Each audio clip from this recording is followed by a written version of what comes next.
चलिए, तो आज हम डीसी जनरेटर की बात करेंगे, डायनामो की बात करेंगे। अगर मैं बात करूं सप्लाई की, तो गाड़ी में सप्लाई कैसे मिलती है ना? तो सप्लाई हमें किससे मिलेगी? डायनामो से, डायरेक्ट करंट से, राइट।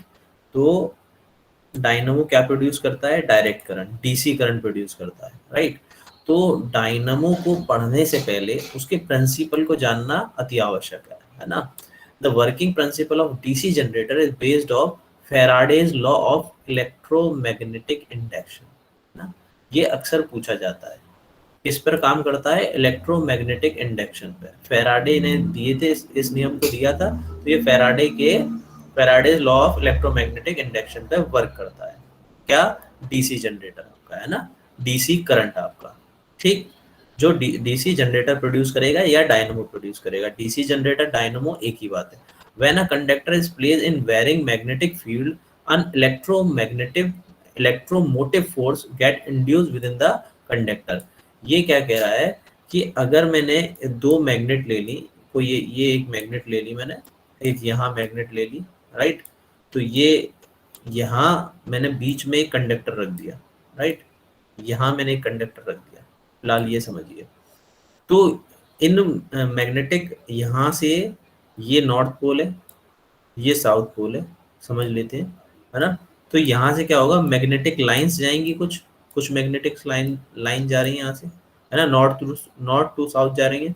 तो हमने क्या किया, इसमें बीच में एक कंडक्टर रख दिया, ठीक, एक वायर रख दिया। तो क्या देखते हैं हम? ईएमएफ इंड्यूस नहीं होता। अब हमने क्या किया, इस कंडक्टर को ऊपर नीचे मोशन दे दिया, है ना, किसी की हेल्प से, कैसे भी हमने क्या किया, ये मैग्नेटिक लाइन में एक कंडक्टर है, इसको मैंने क्या किया, मोशन दे दिया अप एंड डाउन, राइट। या फिर क्या किया, इन मैग्नेट्स को ऊपर नीचे करा, कंडक्टर को स्टेशनरी रखा और मैग्नेट्स को ऊपर नीचे कर रहा हूं। तो दोनों सूरतों में ध्यान दीजिए क्या हो रहा है, ये मैग्नेटिक लाइंस, ये जो मैग्नेटिक लाइंस हैं, ये क्या हो रही हैं? कट हो रही हैं। ये मैग्नेटिक लाइंस क्या,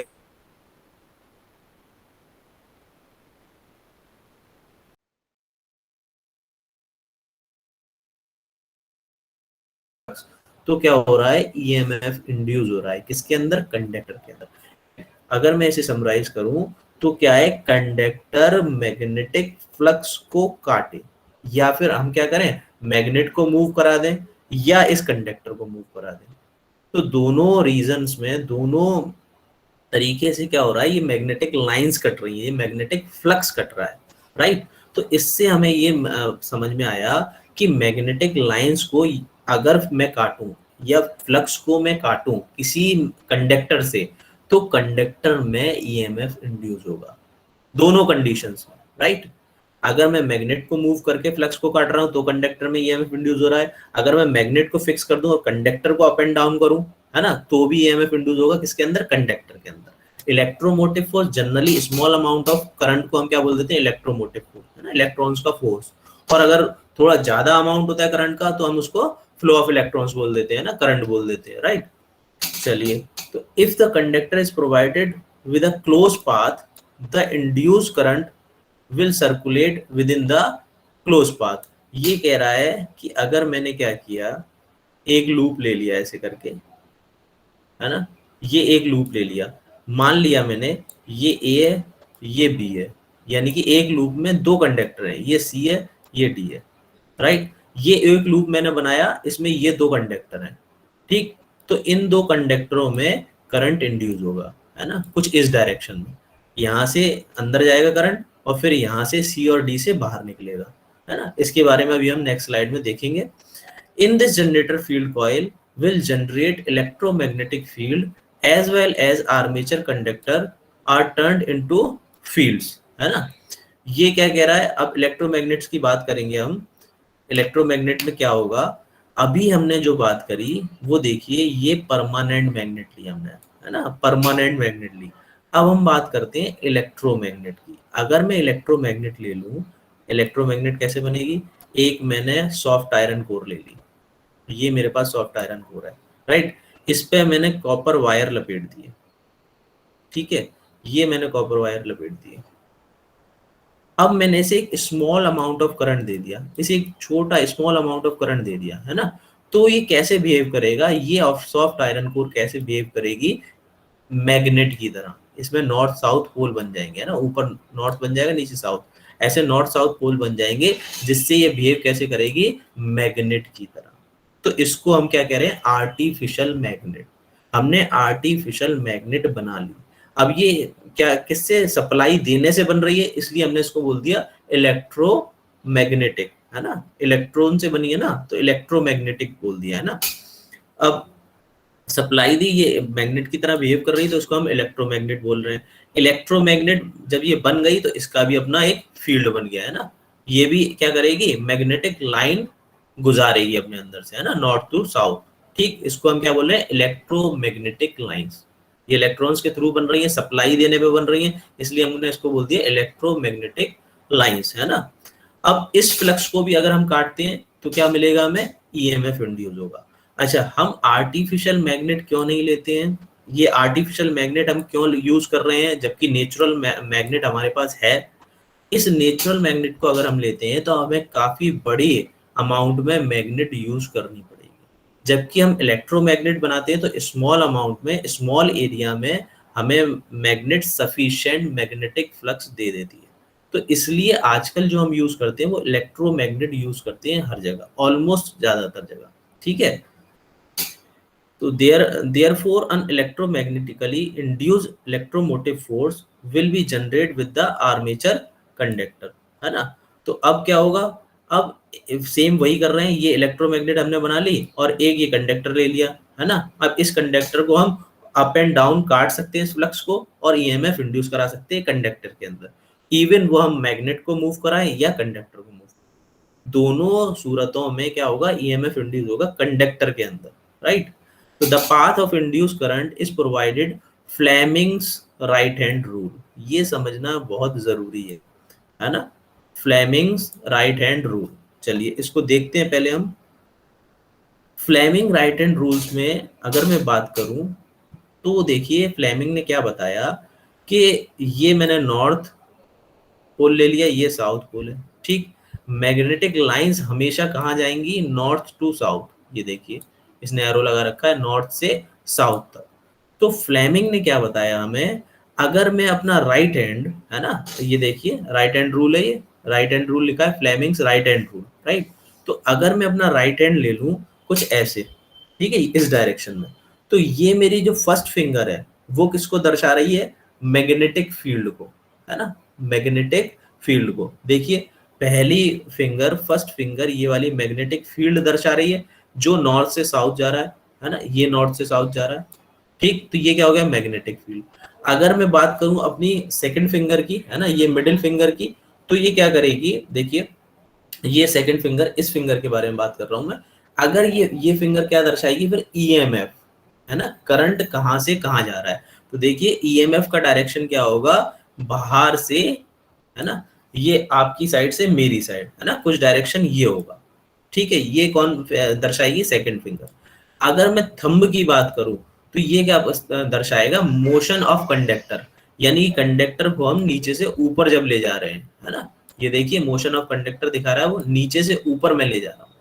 फ्लेमिंग क्या बता रहा है, दोबारा समझिए, मैग्नेटिक फील्ड अगर इस डायरेक्शन में है तो ईएमएफ अंदर से बाहर की तरफ होगा, है ना, कुछ इस डायरेक्शन में होगा। और मोशन ऑफ कंडक्टर कहाँ होगा, नीचे से ऊपर की तरफ। मोशन ऑफ कंडक्टर कहाँ होगा, नीचे से ऊपर की तरफ, जैसे कि इसमें दर्शाया है, ठीक। अब हम बात करते हैं करंट की। जैसे देखिए करंट, हम अगर करंट हमें ऐसे दिखाना है कि करंट आपकी साइड से मेरी साइड आ रहा है ना, बाहर से अंदर की साइड आ रहा है, तो हम उसे यहाँ डॉट लगा के दर्शा देते हैं। ये अभी हमें प्रयोग करना पड़ेगा आगे चल के। अगर कंडक्टर, अगर करंट अंदर से बाहर किया और आपकी साइड से मेरी साइड आ रहा है, तो हम ये डॉट लगा देते हैं ऐसे, ठीक है। अगर करंट मेरी साइड से आपकी ओर जा रहा है ना, बाहर से अंदर की ओर जा रहा है, मेरी साइड से आपकी ओर साइड जा रहा है, तो हम यहाँ कुछ प्लस दर्शाते हैं, राइट। इसका हम प्रयोग करेंगे अभी आगे। इसको याद रखने के लिए हम ये कर सकते हैं, देखिए ये मैं एक तीर बना लेता हूँ, ये एक मैंने एरो बना लिया। तो ये करंट अगर इस डायरेक्शन में जा रहा है तो इसका टॉप व्यू कैसे बनेगा, है ना, कुछ ऐसे बनेगा, डॉट आएगा, यानी कि तीर बाहर की ओर आ रहा है। आपकी साइड से मेरी ओर आ रहा है, तो मैं यहाँ पे क्या बनाऊंगा, डॉट, राइट। अगर करंट बाहर से मेरी साइड से आपकी साइड जा रहा है तो क्या होगा, तीर का ये बैक पोर्शन दिखाई देगा हमें, है ना। तो यहाँ तीर कैसा होता है, कुछ ऐसा होता है, तो ये क्या बनाएगा, प्लस डायरेक्शन, तो ये प्लस बन गया, है ना। जब बाहर से आपकी साइड से मेरी साइड आ रहा है तो डॉट, है ना, मेरी साइड से आपकी साइड जा रहा है तो मैं क्या कर रहा हूँ, प्लस बना रहा हूँ, है ना। इसे हम इस एरो, इस तीर के माध्यम से याद रख सकते हैं, है ना। चलिए अब हम बात करेंगे पहले कंस्ट्रक्शन की, फिर इसकी वर्किंग के पर जाएंगे, है ना। तो देखिए इसके हम अब डिटेल पढ़ रहे हैं किसकी, डीसी जनरेटर की।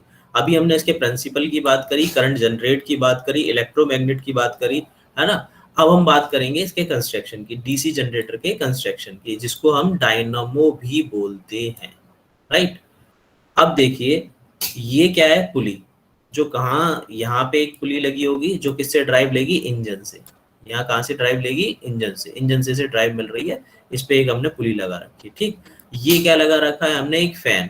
ये फैन क्या करेगा, इसके अंदर जो हीटिंग हो रही है प्रोड्यूस, करंट फ्लो होने की वजह से हीट होगा, तो इस हीट को बाहर निकालेगा, है ना, इसमें से बाहर निकालेगा हीट को, राइट। तो ये हमने एक फैन लगा रखा है। ये क्या है, योक, है ना, हाउसिंग है ये इसकी। अब ये क्या बात कर रहा है, पोल पीसेस, देखिए ये एक पोल पीसेस यहाँ लगा है, एक यहाँ लगा है ना। इन पोल पीसेस में हम क्या कर रहे हैं, इलेक्ट्रोमैग्नेट बना रहे हैं, राइट। इलेक्ट्रोमैग्नेट जो अभी हमने समझी, एक सॉफ्ट आयरन कोर होगा और ये कॉपर वायर इस पे लपटे होंगे, राइट। ये एक पोल पीस है और ये एक पोल पीस है ना। तो कितने पोल हो सकते हैं, 2 पोल हो सकते हैं, 4 पोल हो सकते हैं, 6 पोल हो सकते हैं, है ना। तो हमें हमेशा इवन में पोल्स मिलेंगे। ये किस लिए हमने बना रखे हैं, इलेक्ट्रोमैग्नेट बनाने के लिए, मैग्नेट जनरेट करने के लिए, राइट। यही तो हमने देखा है कि यहाँ मैग्नेट जनरेट कर देते हैं और इसके बीच में क्या करते हैं, कंडक्टर को रोटेट कराते हैं, कंडक्टर को अप एंड डाउन करते हैं, कंडक्टर को मोशन देते हैं, जिससे क्या होता है, फ्लक्स कटता है, फ्लक्स कटता है तो ईएमएफ इंड्यूस होता है किसके अंदर, कंडक्टर के अंदर, राइट। ये हमने समझा। तो वही व्यवस्था हमने इसमें कर रखी है, ठीक। तो यहाँ पे इलेक्ट्रोमैग्नेट्स बन जाएंगे, नॉर्थ साउथ पोल बन जाएंगे। अब देखिए इसमें हमने एक कंडक्टर लिया था समझने के लिए, है ना। अब हमने यहाँ पे क्या किया, ये क्या है, आर्मेचर, ये पूरी असेंबली क्या है, आर्मेचर। ये हमने एक शाफ्ट पे आर्मेचर लगाया हुआ है, ये शाफ्ट यहाँ बेरिंग से बंधी हुई है और यहाँ बेरिंग से फिक्स है ना। और इसके ऊपर हमने क्या हुआ है, ये आर्मेचर लगा रखा है। आर्मेचर क्या है, bunch of conductor. What is the armature, armature is the bunch of conductor. अगर मैं ये एक ही वायर लूंगा तो इसमें बहुत स्मॉल अमाउंट, बहुत टिनी अमाउंट ऑफ ईएमएफ इंड्यूस होगा, स्मॉल करंट इंड्यूस होगा, है ना। तो हमें क्या करना होगा, सफिशिएंट अमाउंट में करंट लेने के लिए नंबर ऑफ कंडक्टर इसमें रोटेट करने पड़ेंगे, है ना।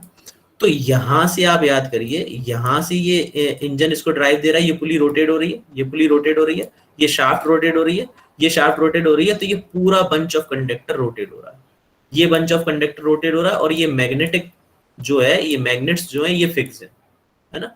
हमें क्या करना है, या तो कंडक्टर को रोटेट करना है या इन मैग्नेट को रोटेट करना है। इस पर्टिकुलर केस में अगर मैं बात करूं तो ये मैग्नेट फिक्स हो गई, है ना, फील्ड फिक्स हो गया, इसको मैं फील्ड वाइंडिंग बोल रहा हूँ, देखिए ये, तो ये फील्ड फिक्स हो गया।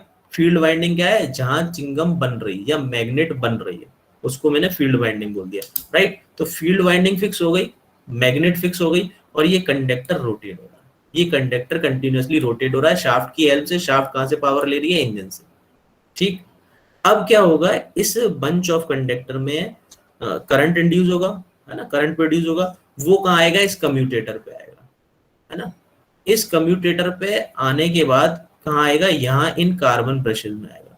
इन कार्बन ब्रशेस से हम क्या करेंगे, बाहर सप्लाई दे देंगे, है ना। यहाँ कोई भी इलेक्ट्रिकल लोड आप लगा सकते हैं, कोई बल्ब लगा सकते हैं, कोई इलेक्ट्रिकल इक्विपमेंट लगा सकते हैं, है ना। तो आपको डीसी सप्लाई मिलना शुरू हो जाएगी।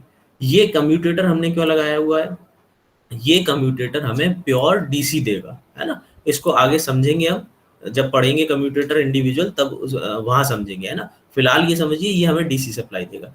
इन कार्बन ब्रशेस के थ्रू हम यहाँ से लोड से कनेक्ट कर देंगे, ठीक है। यहाँ पहले कॉपर ब्रशेस यूज होते थे, आजकल कार्बन ब्रशेस यूज करते हैं, है ना। अब इनमें क्या डिफरेंस है, जब हम ब्रशेस के बारे में बात करेंगे तो वहां सीखेंगे, राइट। तो ये बात हुई कंस्ट्रक्शन डिटेल की, डीसी जनरेटर की, डायनामो की। अब हम इसके इंडिविजुअल पार्ट्स के बारे में समझते हैं। ठीक, तो ये क्या है, स्टेटर। स्टेटर हम इसे क्यों बोल रहे हैं, क्योंकि ये स्टेशनरी पार्ट है। A dynamo machine consist of stationary structure called stator, है ना, which provide a constant magnetic field, है ना। हमने क्या बात करी कि हमें मैग्नेट चाहिए, तो ये कुछ स्टेटर की ऐसे हाउसिंग होगी। और आप यहाँ ये देखिए, ये एक पोल पीस लगा है, ये एक पोल पीस लगा है, एक यहाँ होगा, एक यहाँ होगा, ये 4 का है ना। तो यहाँ हमने क्या किया, स्टैंपिंग्स लगा दी, है ना। ये सॉफ्ट आयरन कोर हम कैसे बनाते हैं, छोटी छोटी स्टैंपिंग्स बनाते हैं, है ना, जिससे करंट लॉसेस जो है वो कम हो जाए, है ना। बहुत सारे लॉसेस जो होते हैं करंट फ्लो होने के दौरान वो कम हो जाए। तो ये हमने एक बंच बना लिया सॉफ्ट आयरन कोर का, और उस पर हमने कॉपर वायर लपेट दिए, राइट। तो यही हमने इसके अंदर किया हुआ है स्टेटर के अंदर। आप यहाँ इस फिगर में देखेंगे तो ये देखिए, इसमें 2 पोल है, ये इसने ये बना रखा है, यहाँ पे इलेक्ट्रोमैग्नेट्स बनेगी, यहाँ कुछ मैग्नेट्स लाइंस ऐसे फ्लो होंगी, राइट। इसके अंदर ये वाला, ये जो पोर्शन है, ये आर्मेचर रखा हुआ है ना, ये आर्मेचर के कंडक्टर आपको दिखाई दे रहे हैं, है ना। चलिए, तो अब नेक्स्ट बात करते हैं आर्मेचर की। अब अगर मैं आर्मेचर की बात करूं, जो बंच ऑफ कंडक्टर हमने बनाया हुआ है, जो रोटेट कर रहा है इलेक्ट्रोमैग्नेट के अंदर, है ना, वो ये है।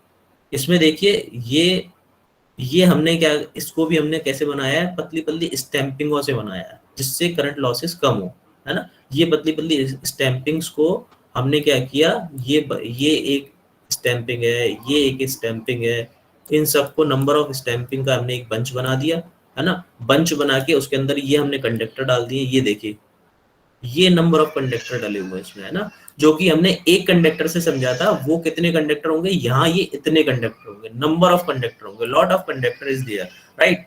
तो अब यहाँ से क्या होगा, ये करंट ये वाइंडिंग कॉइल्स के थ्रू यहाँ आ जाएगा, है ना। ये क्या है, कम्यूटेटर।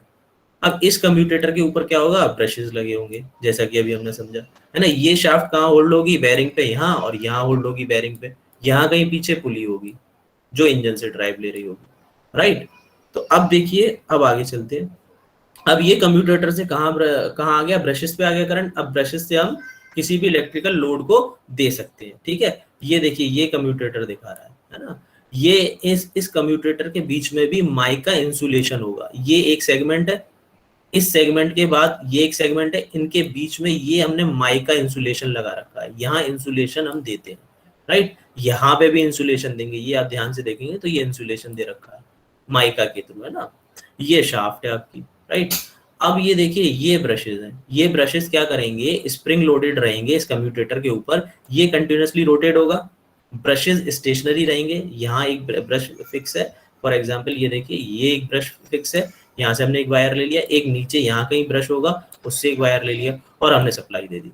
ये कंटिन्यूअसली रोटेट हो रहा है, कम्यूटेटर कंटिन्यूअसली रोटेट हो रहा है, जबकि ब्रशेस इस पर रगड़ खा रहे हैं, है ना। ये स्टेशनरी है और इस पर स्लिप कर रहे हैं और करंट बाहर आ रहा है, right. On the DC motor purpose of the commutator is to ensure the current flowing through the armature winding in always in the same direction, right। ये क्या कह रहा है, अगर मैं एक एसी करंट ले लूं, एसी की बात कर रहा हूं फिलहाल, वो हम आगे कहीं पढ़ेंगे अभी। ये देखिए, ये पॉजिटिव साइड है, ये नेगेटिव साइड है, मैं इसके एक रोटेशन को ले रहा हूँ, मैंने इसका एक रोटेशन लिया, किसका, आर्मेचर का, आर्मेचर का ये एक रोटेशन, राइट। तो हम इन्हें यहाँ 0 से स्टार्ट किया, 0 से स्टार्ट करेंगे तो ये 90 पर आएगा आर्मेचर, ये 90 पर आ गया, राइट। अब 90 से कहाँ जाएगा, 180 पर, ये 180 पर आ गया। ऐसे ही यहाँ तक जाते जाते 360 रोटेट हो जाएगा, यानी कि 90 के स्लॉट में मैंने ये काट लिया, राइट। तो अब देखिए, यहाँ से 0 से स्टार्ट हुआ, 0 से स्टार्ट हुआ, तो ये यहाँ मैंने लीनियरली इसे शो कर दिया ग्राफ पे। अगर मैं इस रोटेशन को शो करूंगा तो कुछ ऐसे शो करूंगा, तो 0 से 90 यहाँ तक आ गया, है ना, 180 यहाँ तक आ गया, ऐसे ही 180 नीचे रोटेट हो गया, तो 360 यहाँ तक आ जाएगा, कहीं 360 यहाँ तक आ जाएगा। तो मैं इस वाली साइड को क्या बोल रहा हूँ, पॉजिटिव साइड, इस वाली साइड को क्या बोल रहा हूँ, नेगेटिव साइड। तो कम्यूटेटर की सहायता से हम क्या करते हैं, केवल ये पॉजिटिव साइड लेते हैं, है ना, केवल ये पॉजिटिव साइड लेते हैं, केवल ये वाली ऊपर पॉजिटिव साइड लेते हैं, है ना। अभी ये हमने बात करी एक कंडक्टर की, और देखिए इसमें नंबर ऑफ कंडक्टर्स हैं, राइट। तो हम क्या करेंगे, केवल ये पॉजिटिव पार्ट लेंगे, ऊपर वाला, केवल ये ऊपर वाला पार्ट लेंगे, राइट। तो यहाँ ये पॉजिटिव चल रहा है एक कंडक्टर का, यहाँ दूसरा नेगेटिव चल रहा है, तो यहाँ कहीं पॉजिटिव नेगेटिव चल रहा हो किसी दूसरे कंडक्टर का, यहाँ किसी दूसरे कंडक्टर का पॉजिटिव होगा, तो हम सारी पॉजिटिव साइड लेते हैं, है ना, कम्यूटेटर की सहायता से, राइट। इसको आगे हम पढ़ेंगे भी जब कम्यूटेटर की बात करेंगे। फिलहाल के लिए इतना ही। अब फील्ड कॉइल की बात कर रहा है, ये देखिए, ये जैसे कि हमने अब बात करी, तो ये फील्ड कॉइल है ना, यहाँ इलेक्ट्रोमैग्नेट्स बनेगी, ये फील्ड कॉइल के बारे में बता रहा है ना, यह मैग्नेट बनेगी और ये आर्मेचर रोटेट होगा इसमें, जिससे कॉपर ब्रश लगा के हम यहाँ पे सप्लाई ले लेंगे, ठीक। तो उसको हम क्या बोलते हैं, field coils, right. Field coils, field windings. अब देखिए कार्बन ब्रशेस की बात कर रहा है, ये इंडिविजुअल कार्बन ब्रशेस की बात कर रहा है। तो कार्बन ब्रशेस कुछ ऐसे होंगे, ये कार्बन ब्रशेस होंगे और ये स्प्रिंग लोडेड रहेंगे, है ना, ये दोनों कार्बन ब्रशेस हैं स्प्रिंग लोडेड। स्प्रिंग लोडेड हम क्यों कर रहे हैं, अगर ये कम्यूटेटर का सरफेस है और ये कार्बन है ना, कम्यूटेटर तो कंटिन्यूसली रोटेट हो रहा है, तो ये कार्बन ब्रशेस क्या होते हैं, वियर आउट होते हैं, घिसावट आती है इनमें ड्यू टू फ्रिक्शन। तो हम यहाँ स्प्रिंग लोडेड रखते हैं इनको, यहाँ हमने हाउसिंग में स्प्रिंग लोडेड कर दिया इस स्प्रिंग की सहायता से। तो जैसे जैसे घिसता जाएगा नीचे जाता जाएगा, ऐसे कुछ इसके थिकनेस कम होती चली जाएगी। एक टाइम इंटरवल पे ये पूरा घिस जाएगा, तो हम क्या करेंगे, इस कार्बन ब्रश को चेंज कर देंगे। पहले कॉपर ब्रशेस यूज किए जाते थे, कॉपर ब्रशेस अच्छे भी होते थे सप्लाई के लिए, बट वो एक्सपेंसिव होते हैं, तो आजकल कार्बन ब्रशेस यूज कर किए जाते हैं, राइट। तो हम कॉपर ब्रश और कार्बन ब्रशेस दोनों में से कोई भी एक यूज कर सकते हैं सप्लाई बाहर लेने के लिए। चलिए, तो इस पोर्शन में जो भी आपके डाउट्स हैं पहले हम वो ले लेते हैं, उसके बाद फिर हम आगे सीखेंगे। तो वन बाय वन आप